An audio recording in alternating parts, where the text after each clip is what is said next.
That would be great. Welcome to Climate Week Northeast.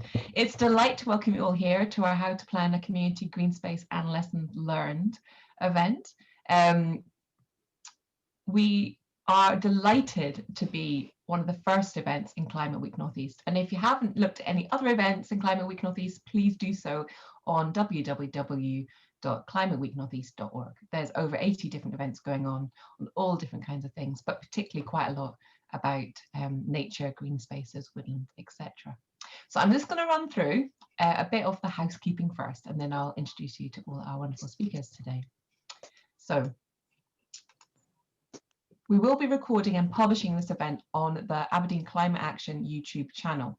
So if you do not want to be recorded, then you can switch your camera off. You can unname yourself and you can keep your microphone off and you'll be completely anonymous, and that's just fine with us. All microphones will be muted during the presentation, so you're unable to actually unmute yourself at this point. But when it comes to the Q&A session, don't worry, you can totally unmute yourself then. You can use the chat to ask questions, and our wonderful Caitlin, who's going to give a wave here, who organised this whole event. Thank you, Caitlin.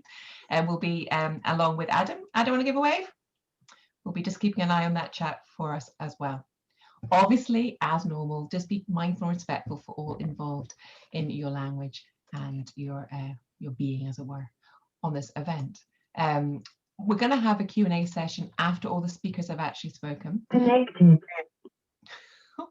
That's interesting. So to actually ask a question, what to do is just pop the asterisks in the chat. Just say who you want the question to be addressed to. Give a quick summary, and then when Adam says your name, then unmute yourself, ask the question, unmute yourself afterwards. And if you prefer Adam to ask the question, then just say that in the chat.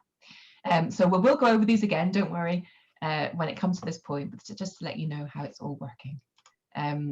So who are our speakers today? So our very first speaker is Neil Taylor from Forestry and Land Scotland, and he's going to be talking about Forestry and Land Scotland and the community and how they're managing their forestry for public use. And then we have an introduction to woodland creation design by Gareth Phillips from Scottish Forestry. And then Alan Carter will be talking about planning a community green space. He's got a huge amount of experience, so we're very lucky to have him speak about that. And then we have John Surgeton speaking about the Earth and Worms project, which is a fantastic new project in Aberdeen. Unfortunately, Wendy can't be here to talk about fundraising from the perspective of Cove Woodlands, but we're hoping to record her at a later date and pop that up on our YouTube and our social media. She's lost her voice, so it wouldn't be much use.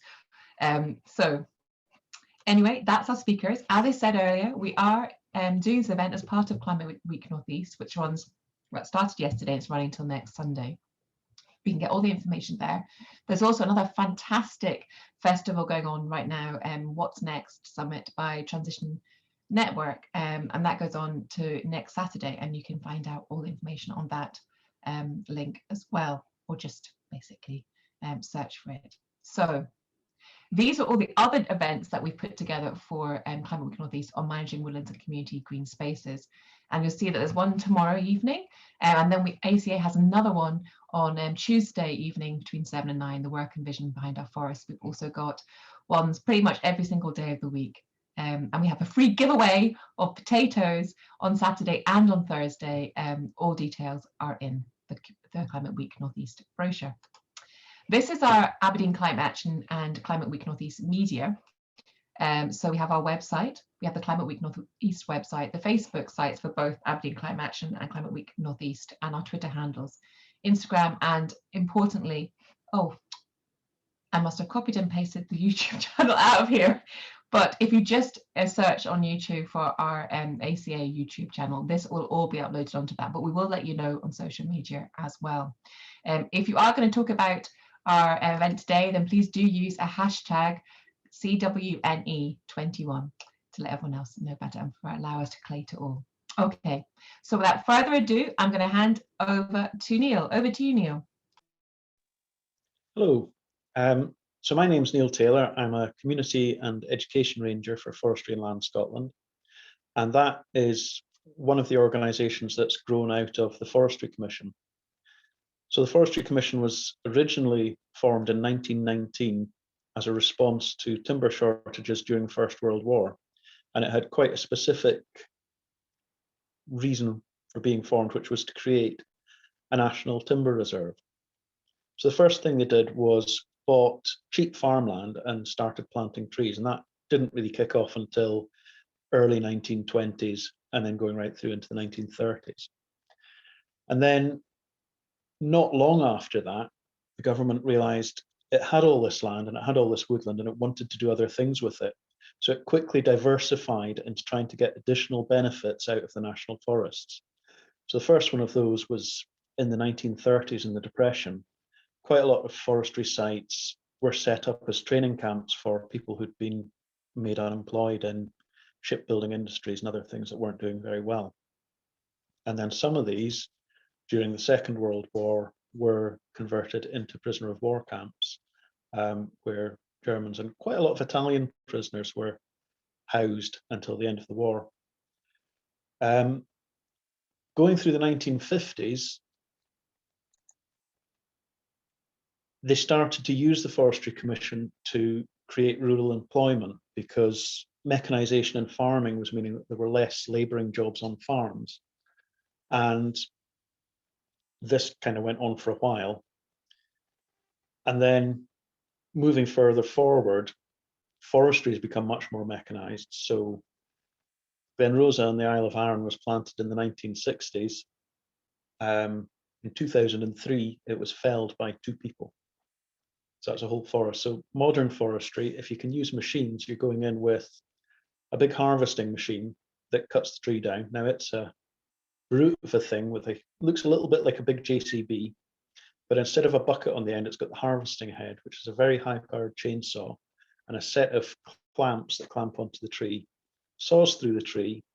The clamps have got wheels in them, and they shuffle the tree through, and it saws it into lengths, and then blades on the side knock off the side branches.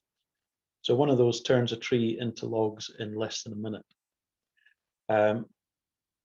So forestry is not really employing that many people compared to when you had to cut the trees down by hand. But we've continued to diversify, and being a government organisation, getting benefits for public health, helping to look after wildlife, all of these became more and more important. And then the sort of reason that we're Forestry and Land Scotland now is that forestry was one of the powers that was devolved to the Scottish Government when it was set up. And for a long time, we were in an interim stage where Forestry Commission Scotland, the bit that was in Scotland, followed the Scottish Government's forestry policies and tried to implement those.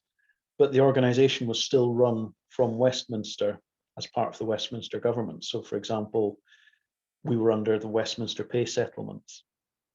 And then the Scottish Government decided it needed to get this sorted out. So in 2018, they passed the Forestry and Land Management Bill,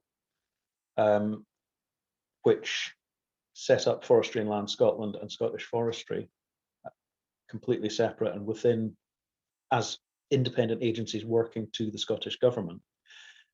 And that happened on the 1st of April 2019. So quite soon, as an organisation, we'll be 2 years old, although we've got a history going back over a century.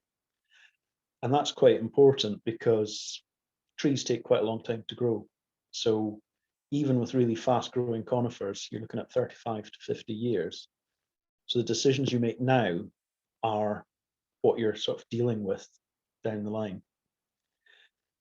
So in Scotland, we're quite a big player as part of land ownership. We own about 9% of Scotland, and that's managed for public access mainly under SOAC, the Scottish Outdoor Access Code. So that's something that we have to do by law, but as an organisation, we try and make sure that we're positively encouraging people to come out into the countryside and use our land as opposed to doing the minimum that we can. And then the other things that we do are we have a certain amount of waymarked trails in some of our forests and a certain amount of car parks. But in general, you can access all of the forests as long as you're doing it responsibly. And we're trying to cut down a little bit on the amount of infrastructure that we've got.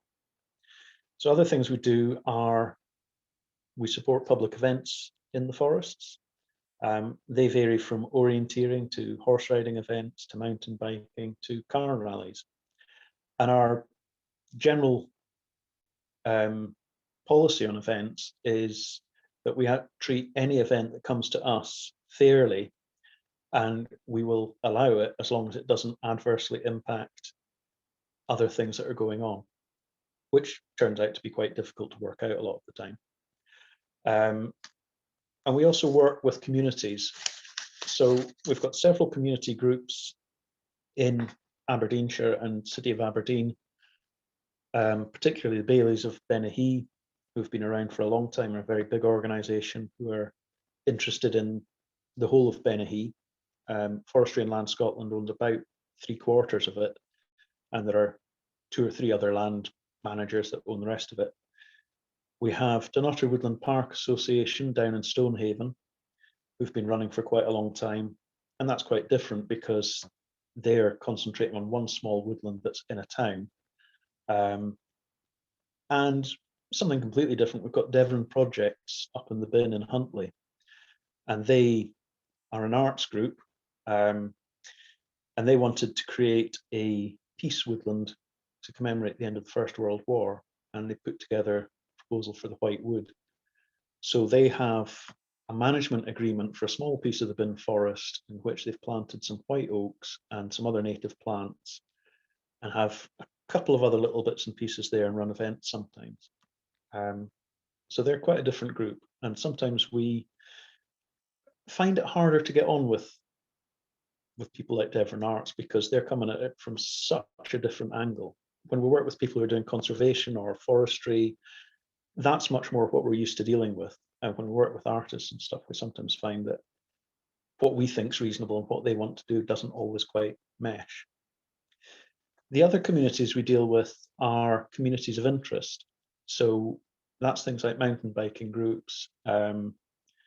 We have Murray Sled Dogs Association, who use some of our forests for training. And we work with the Horse Riding Association in various places some of the time. And that's always an interesting one because whenever you get a community of interest, they tend to be operating over a much wider area, and they're keen on one aspect of what they want to do in the forest. And our job as a land manager is to try and balance getting as many people as possible to get as much value out of the forests without interfering with each other. So sometimes mountain bike groups are really keen to develop loads and loads of mountain bike trails, and we're much more saying, that's fine, but we need it to fit in with what everybody else is doing and how the forest's being managed. The other thing that can come up are community asset transfers. Now that's something that came out of the Scottish Government looking at what it did with buildings and land that it wasn't really using, and put together a procedure where communities can come forwards and ask to take over anything that's not being used. And this has come up with some of the forests, and it's an interesting one because it's not really what it was designed for, but in some cases we've used this to transfer bits of forest that are difficult for us to manage, either because of their size or location, over into community ownership. If somebody asks us about this, we have to take it seriously, but we don't have to transfer it for a nominal price. So if we feel that it would be bad for the National Forest estate, we can say no. If we're not sure, we can sell the forest at full market value, and then what we'd be looking to do would be to reinvest that somewhere else. Or if it's somewhere, like I say, that's tends to be little woodlands on the edge of towns, which are very difficult to do forestry work in, we might say, you know what, for a nominal fee, we'll transfer that out. But that's another way that we work with communities. Overall, we're very happy for people to come and do stuff in our woods. We get a lot of education groups who use our woods. Some of them do that under a permission where we will charge them a fee and they get a certain amount of kind of information about what's going on in the forest and stuff. And quite a lot of them do it under SOAC, because the Scottish Outdoor Access Code covers access for education use, small business use, you name it.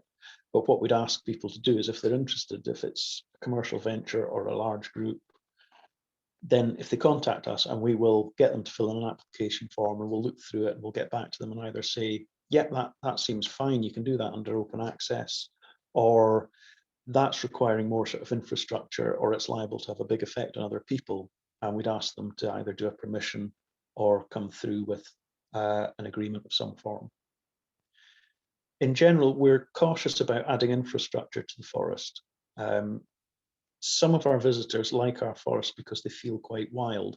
And the more we put in the way of benches, artworks, even paths, the more that interferes with the wild feeling. And also, we've had projects in the past where people have got a lot of money for a capital project, and then we've ended up with the liability of looking after and decommissioning the things down the line. So if we're allowing people to build stuff or put new stuff in, we're very clear that they need to be managing it, and there needs to be a clear exit strategy. And that needs to include what happens if the group or business goes bust. And that kind of links into the last thing, which is, as long as we're owning the land, technically it's owned by the Scottish ministers, but in practice, it runs legally as our ownership. We have landowners' liability for everything that goes on it. So while we're very happy for as much to happen as possible in our forests, we do have to look at, is that going to create a safety risk for other people or any problems for ourselves when we're managing the land. Last thing I'll say is, through all of this, we're also doing commercial forestry, and that covers most of our running costs. We don't quite break even, partly because we're doing additional stuff to get extra benefits. And there is a bit of a clash between commercial forestry and access, because the machines that fell the trees and the trees while they're being felled are potentially very dangerous.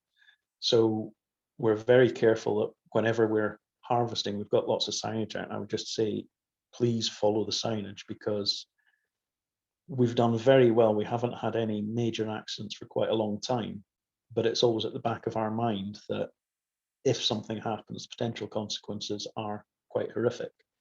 An example is the harvesting machines have a safety zone of 60 meters around them when they're operating, which stretches out to 200 meters in front of them, which I thought seemed ridiculously big, until somebody told me it's because if the chain snaps, the bits can fly off and can be lethal out to over 100 meters directly in front of the machine.